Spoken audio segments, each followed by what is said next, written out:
online stuff a bit later, but notable cashes I have here. First ever recorded Hendon Mob, 2006, the Welsh Open, final table for £490, way back when. Then we go to July, main event at the WSOP, 312, no mean feat for 38k in dollars. Yeah. Then you came first in a side event in EPT Barcelona in September for 42 grand. So from going from this recreational player, as it were, that was your first 3 recorded results, and that's fucking phenomenal.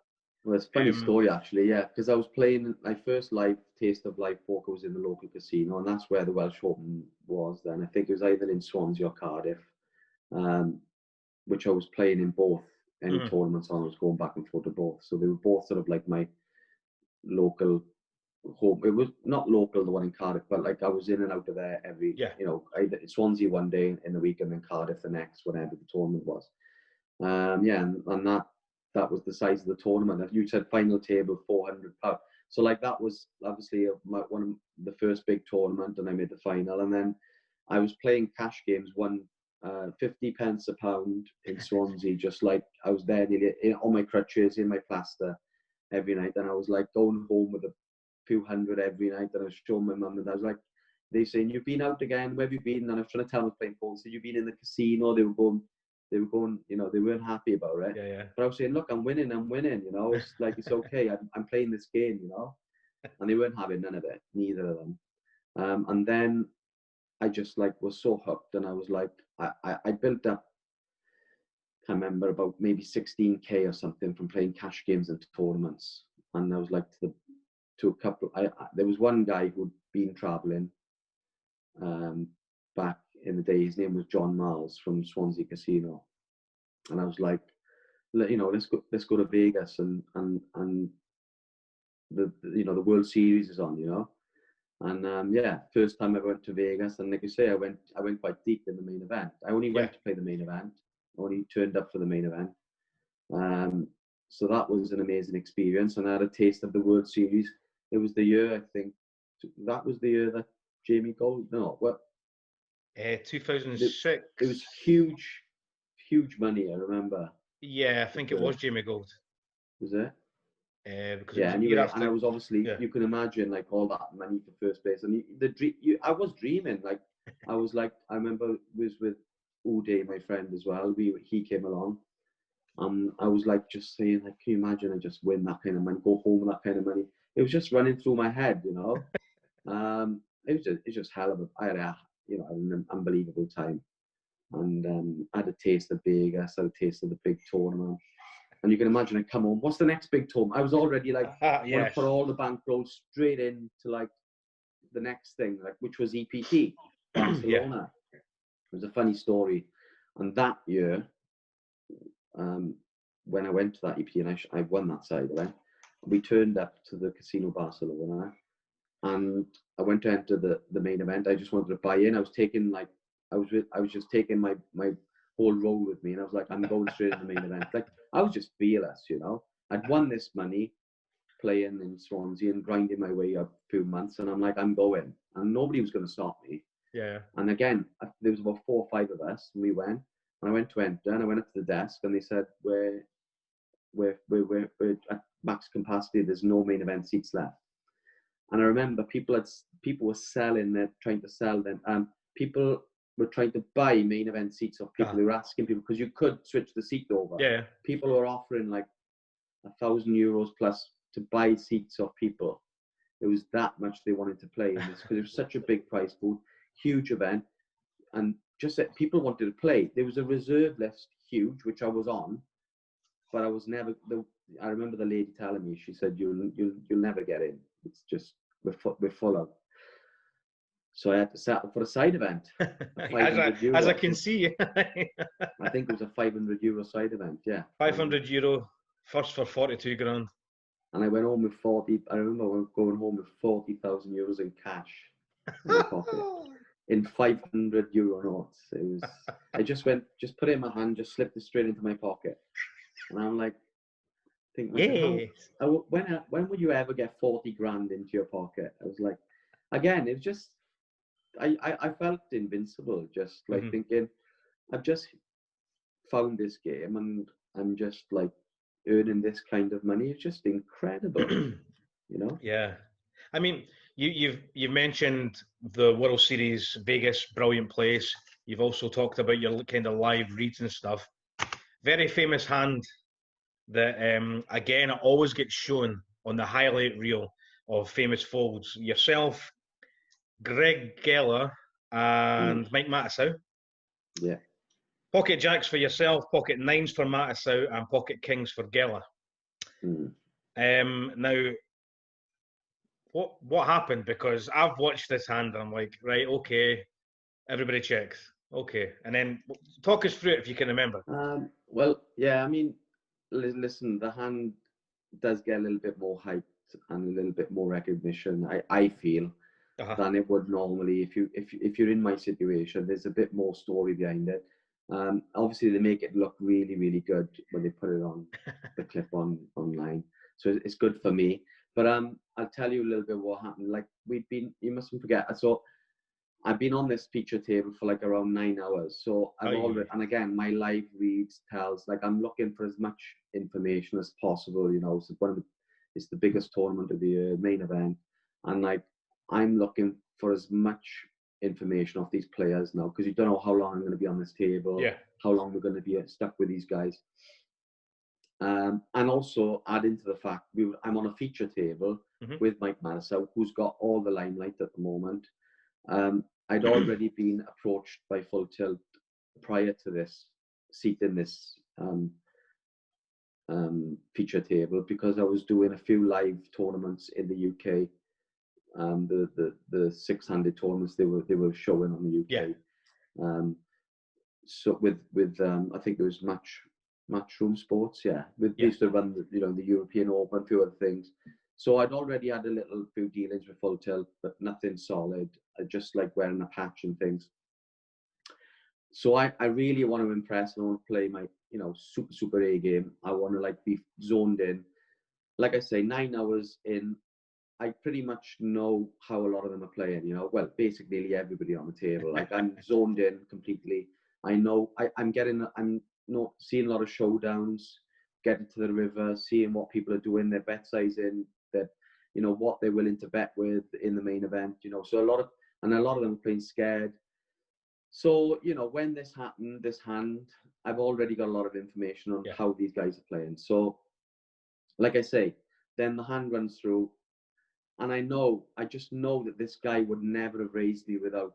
And I was already, pre-flop ranging the hands, and then by the flop, the way the hands played out, check, and then the turn brings a straight, one card straight, and then, ace jack king flop, everybody checks, turns a 10, everybody checks. So the turn was a more or less standard check for everybody in a way, because everyone's afraid of the straight, and then the river pairs up, and then obviously I think I'm good, but what happens next is, like, when it goes check, bet and race, and I'm like, I know this guy, like, I already was like afraid of him having kings of aces, and I was already putting him on a sort of hand, and I'm like, I know he's got kings of aces, and then all I remember was there's two things going through my head. Look, you can go with your gut feeling, which I felt he had kings or aces, and be right. If you're right with your gut feeling, you're right. You're on. Obviously it's a big stage. It's going to look good for you. But then also it was running through my head. A lot of people just like call in this spot minimum. Everybody calls. They never fold. I mean, there's very few people maybe would fold like I did, but that is the easy option out. Just call it, which is an option. But then also there's the folding for such a small raise to my stack size, for what's in the pot. I can easily call you. I can, if I fold and I'm wrong, I'm gonna look an absolute idiot on TV. And yes, this goes out to the world, and I'm like, that was running through my mind as well. If I'm wrong, but I just, my gut feels like, I just wanted to go with my gut feeling. And also, there's two risks. Like, you look like super good and you make the right decision, you go on with your gut, and that could be really good for you. And I knew, like, I knew I was being watched as well on the table, you know, by the full tilt guys. Yeah. And then it's one of them ones, you know, you can play the safety option or you go for it and go with your gut.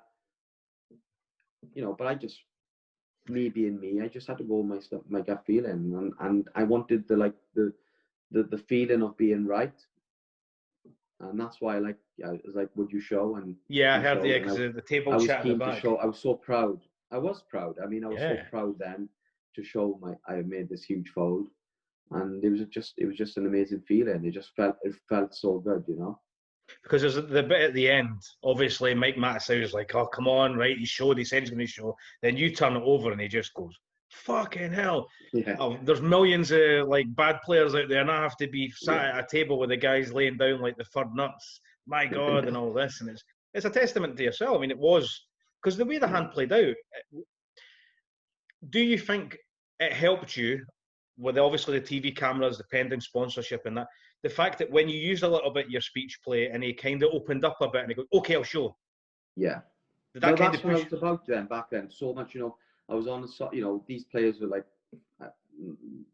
I don't want to disrespect them. It was just like, I knew that the players, I was playing the level that I could use speech play, Yeah, and it would work, you know.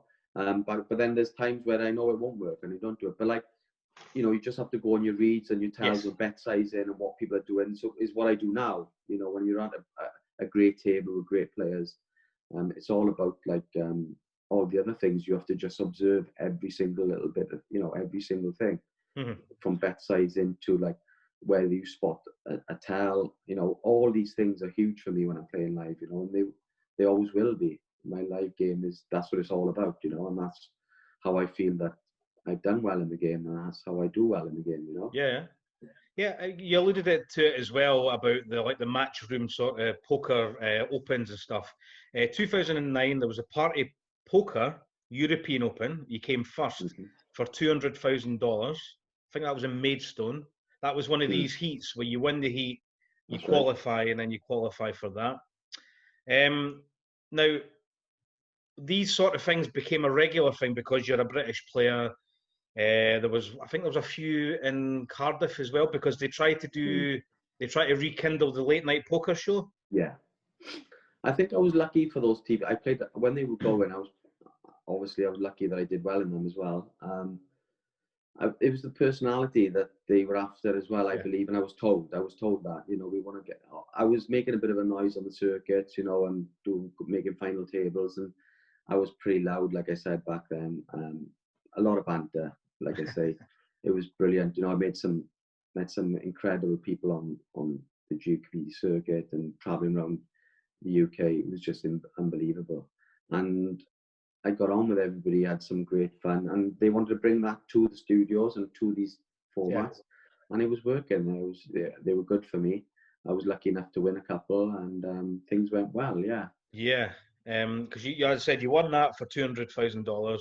The next year, quite quickly, you had 2010, big year for yourself. Final table EPT Copenhagen, sixth for $100,000, but I think the euro conversion rate is about that. The poker lounge, you came first. Another one of these tournaments, the 6-6 ones, for $120,000.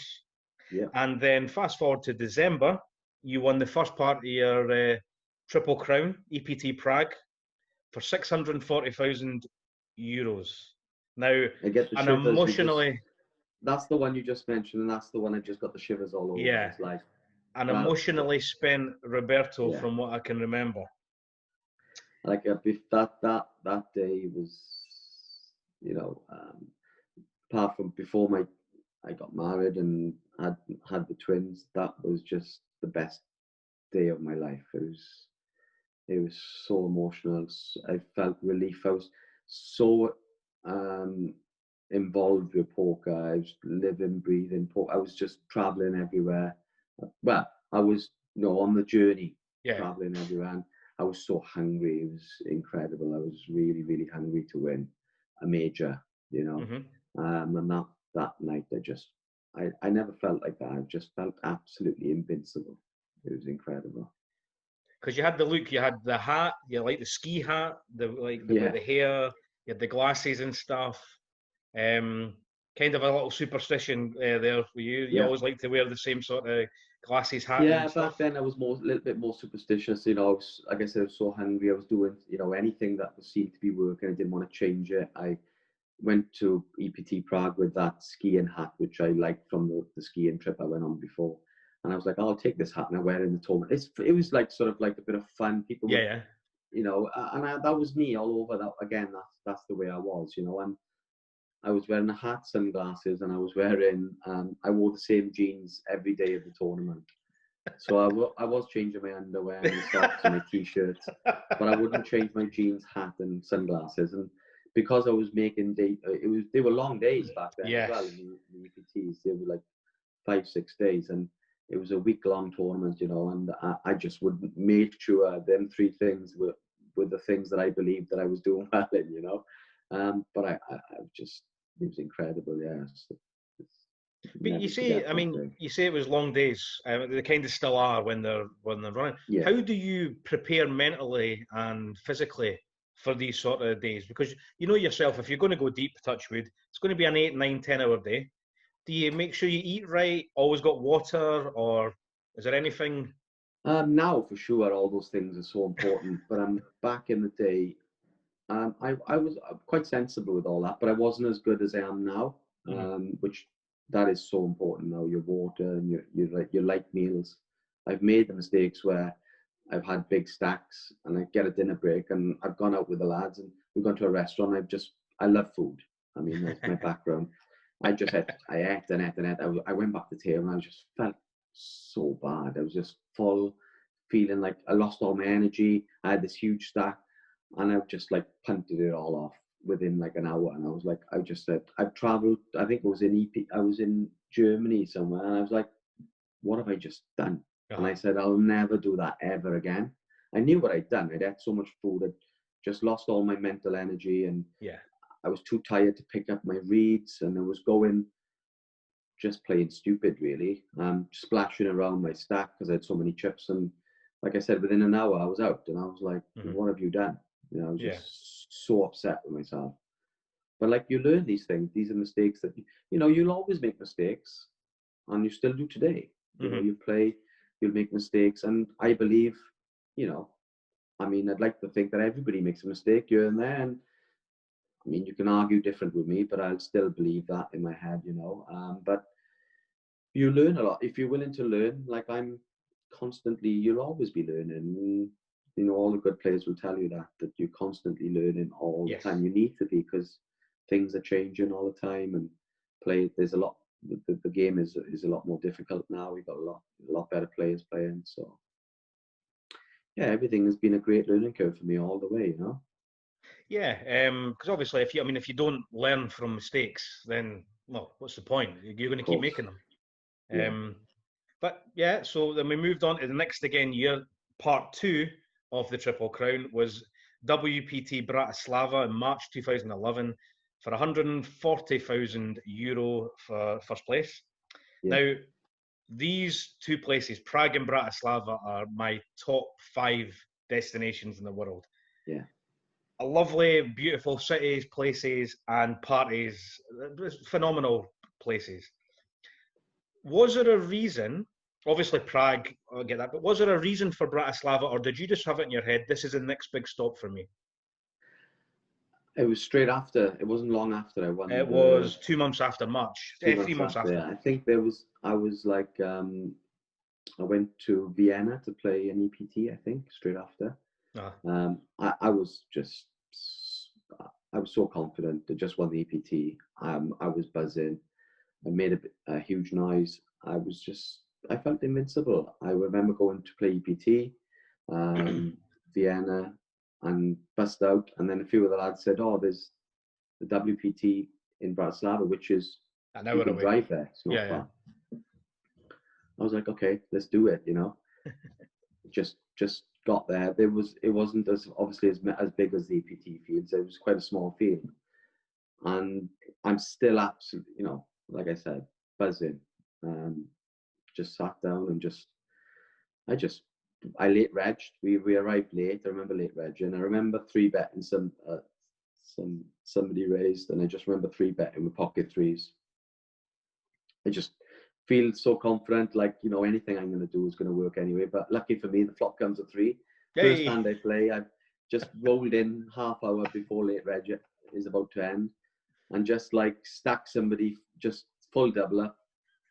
First hand, 3-bet with threes and flop a 3, get called and flop a 3, and like get paid. And then I was just like went from that just straight away deep. And I was just like, I was doing everything. I was pulling off bluffs, and they were following me. The bloggers were following me with all my hands because I just won EPT. Yes. In Prague. So they were running off all these bluffs that I was doing, and I just felt like, I remember being 3 tables out, and I'm thinking, if I catch some hands here, I'm going to get paid. I just knew I would get paid because of my like the way my style I was playing, and I just 4-bet jammed somebody all in, and I got called by Ace King. I had Jack 4 offsuit, just playing. So I just thought like he had nothing, and he was 3-betting, like, and I was wrong. Got it all in a huge stack, and I broke this guy's heart, you know, and I felt, I felt a bit bad, but obviously when you win the chip pot, you're like, it doesn't matter, you got to play, you just got to take those chips, and you just got to switch off. Yeah. And you know, the guy had a tear in his eye. He told me after, he says, "You broke my heart," you know. I was like, you know, because obviously he was able to approach me, and I was tidy to talk to him, but like, I said, "Look, I'm so sorry." You know, this was after the day was out. You know, he seen me bag up a huge chip lead. You know, and he was like, you know, I'm sorry. You know, I just thought you were liked, and I was just like, I was super confident getting it in, and I was lucky I hit the straight on the river with you know. So I won that pot, and I was like, when they put that one on and that one went down, I was like, I'm gonna win this, you know. And I remember just bulldozing my way through the final, and yeah, I just knew it was. I just felt like I knew I was going to win.